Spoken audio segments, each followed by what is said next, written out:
Magandang gabi po, Brother Eli.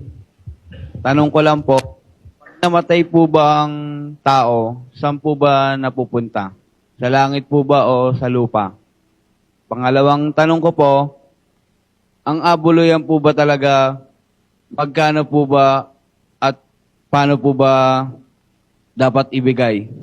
Abulo yan, utos ni Kristo, kapatid. Kaya lang, ang sabi ni Kristo, yung nasa 9:7 ng ikalawang Korinto, Magbigay ang bawat isa ayon sa ipinasya ng kanyang puso, huwag mabigat sa loob o dahil sa pinipilit, sapagkat iniibig ng Diyos ang nagbibigay na masaya. magbibigay ayon sa pasya ng puso. Hindi ikapo, bawal lang ikapo ngayon, hindi ikapo ang batas. Yung ikapo, batas yon sa panahong Israelita. Pero sa ating panahong Kristiyano, sabi, magbibigay ka ayon sa pasya ng iyong puso. Huwag mabigat sa loob o parang pinipilit, sapagkat ang iniibig ng Diyos yung nagbibigay ng masaya. Ngayon, doon sa isa mo pang tanong, ang tao pag namatay, saan mapupunta ang kaluluwa niya, no?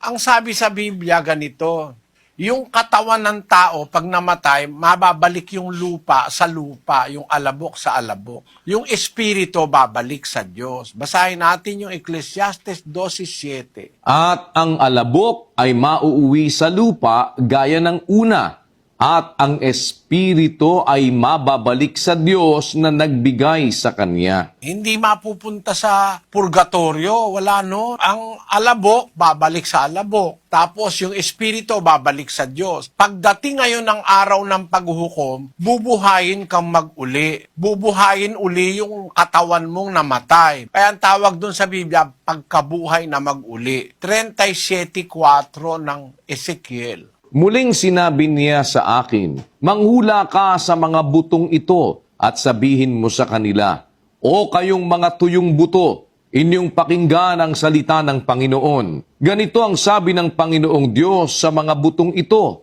Narito, aking papapasukin ang hinga sa inyo at kayo'y mga bubuhay. At lalagyan ko kayo ng mga litid at babalutin ko kayo ng laman at tatakpan ko kayo ng balat at lalagyan ko kayo ng hininga, at kayo'y mga bubuhay, at inyong malalaman na ako ang Panginoon. Kahit na yung butong tuyo na, matagal ng patay, na-disintegrate na dahil tuyo na eh. Bubuuin uli yun. Yun ang sinasabi rin sa pasyon eh. Nakasulat din sa pasyon yung kinopya lang sa Biblia yun eh. Buuin uli, mabubuhay kang mag-uli. Tapos haharap ka sa hukuman ng Diyos. Samantalang hindi pa naghuhukom, yung lupa nasa lupa. Yung espiritu babalik sa Diyos. Pagka dumating na yung paghuhukom, bubuhayin ka mag-uli, ilalagay uli yung espiritu ng buhay sa'yo, mabubuhay ka. Pagkatapos haharap ka sa paghuhukom.